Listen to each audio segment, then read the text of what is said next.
Good morning, TedsPokePawn crew, and welcome back. For those of you who don't know me, maybe seeing this video for the first time, my name is Ariel. My family owns Ted's Pawn Shop in Cincinnati, Ohio, and we recently got into selling Pokemon cards. We got started in early February. We're able to get a distributorship since we are a brick and mortar, so now we can get sealed Pokemon products in directly from a distributor. We've also started selling single cards and PSA graded cards, which I think is a good move for us as being a smaller shop and just starting out. Normally what I do is I go over the weekly sales from last week, so this would have been the end of April, first week of May. I'll show you here. We did not do as well as we did in previous weeks because, well, we're out of 151, so, that was always a solid seller till we ran out of it. So we basically were led by a lot of temporal forces, mainly the trainer boxes, which I think we're down to maybe 8 of those, but that's okay because the next set of Twilight Masquerade will be coming out towards the end of this month, and we'll be getting more in. It's always good to move stock. I do not want to be one of those card shops that brags about the cases and cases of older sets that they have in the back that who knows what they'll be worth someday. Now, to you investor guys, I hope that you do well. A lot of people are debating whether the Scarlet and Violet era is going to be anywhere near as good as the Sword and Shield era as far as investability and overall value of cards. And the reason people have value and investability is because if people love the cards and want to buy the cards and reminisce, nostalgia, it works. I've got some things lined up here that at one point had nostalgia, but there's reasons why they're not worth as what they are anymore. Some of you may have seen something similar to this on your grandparents' shelves. Maybe they had a curio glass cabinet that you weren't allowed to touch when you went over there. Now, this isn't one of the better name brands ones. This was what is this? Great Crest from Japan, so it's not one of the well-known brands of little figurines like this, such as Hummel, or there was Precious Moments and maybe a brand called Henri. I could be wrong on that. But a lot of people bought these little things from these companies thinking that someday down the road they'd be able to retire on them. Well, I can tell you that younger people do not like these at all, have no need for them. They are just knickknacks. That's why I don't even mess with them anymore. At one time, not this, but Hummels were huge. In the late 90s, early 2000s, they were worth a lot of money, and they sold for a lot of money. But, like these next two examples, the people who are into that are dying off. Stamps. Stamp collecting was one of the hugest things you could ever be into as far as collectibles. I'm sure there are some stamps out there that are still worth millions of dollars to the right people, but in general, there are no more new stamp collectors. I think the last time I checked, the average age of a stamp collector was around 75, and that was several years ago, so I'm sure it's higher than that. Also because the utility of it. We do still send some things through mail, but the internet has changed the way we communicate. We don't have to send letters anymore. Another thing is, now this is a modern one. This isn't an old one. Pocket watches. Pocket watch collecting used to be huge. I used to sell a lot of, and they didn't have to be gold. They could have been plated. But if they were pocket watches, specifically railroad pocket watches, they went for a lot of money, and people really liked collecting them, had huge collections of them. Railroad watches were a higher grade of watch that were so precise and that they could be used for, on the railroads to make sure that trains ran on time, nothing ran into each other. The average age of pocket watch collectors, I imagine, has to be as high and as bad as stamp collectors because you just don't see them anymore, and nobody, really wants them anymore. There are a few still out there who would buy them, I'm sure, and I'm sure I'm going to get some angry comments from stamp collectors and pocket watches and probably figurine collectors, and that's okay. But for me, who deals in luxury items, but I have to deal in luxury items that will sell quickly if someone leaves them on me and does not come back for their loan, I have to look at it that way. Is it something that will sell quick enough that I can put money into it and be confident in getting my money back out in a reasonable time period? Not much different than investing in Pokemon cards for you guys out there or collectors who care about the value of their cards.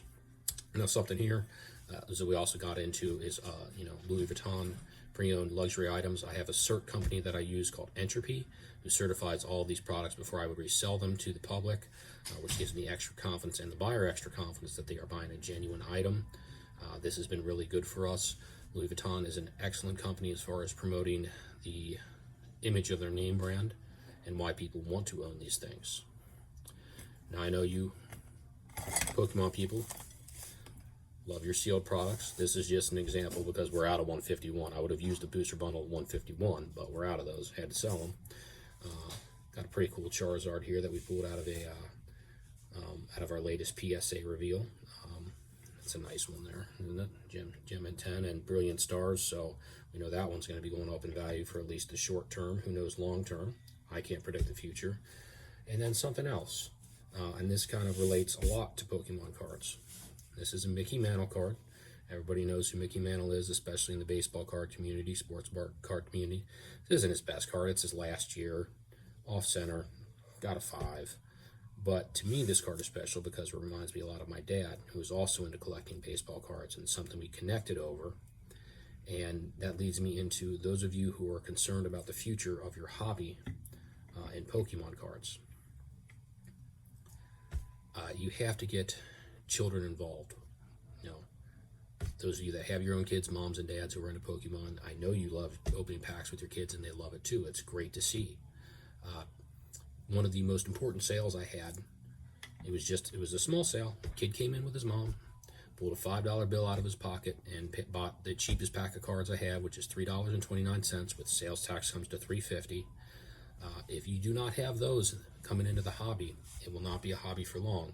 Now, most of you that are in your mid-30s to 40s, you can continue on with your demographic for a couple more decades where people will still buy and sell lots of Pokemon cards at high prices because you're moving into more of a time where you have more disposable income. Hopefully, we'll see how the economy goes, right? But that's a whole nother matter we're not going to get into here. If you do not have young people getting into the hobby, it won't be a hobby for very long. And I think the lucky thing you have is that Pokemon is well run. The gentleman at the top over in Japan realize this, and they know this to be what they need to focus on. And so they do work on trying to keep their prices down.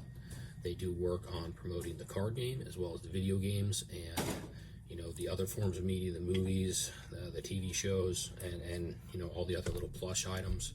They're very good at that.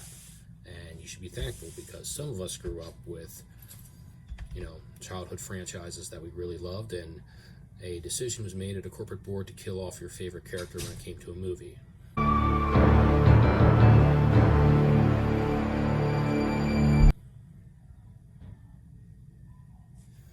Yeah, that was fun learning about that from my neighbor because I didn't get to go to the movie, but when your neighbor tells you that your favorite character was killed off, and not just killed off and brought back later in the movie, or petrified into stone and the tears of the friends brought them back. No, that they were killed off to sell more toys. So that's might be an important life lesson for a kid, but kind of hard to learn when you're 5. But back to what I was saying, this is just a cautionary that if there is no future in people getting into your hobby for collecting, whether you are a collector, whether you are an investor, it could go to zero. If there's no one there to buy your product and you're holding on to it for too long, and you've lost out. And the argument that, I could just open them and, I won't lose. Yeah, you did, because you did put money into it with the intention of down the line it might be worth more, whether you want to pass it on to your kids or whether you want to sell it to make a profit. If there's no new people coming into the hobby, it's not going to last for long. So they are just pieces of cardboard. I get that, but people are willing to pay a lot of money for pretty pieces of cardboard. That's just the world we live in. That's the reality. So whether you're a collector or investor, if you just like to play the card game, if you do not get young people involved, it is not going to last long. And I'm not telling you to go out and have kids yourself. I have kids at home, and I go through about 4.5 gallons of milk a week.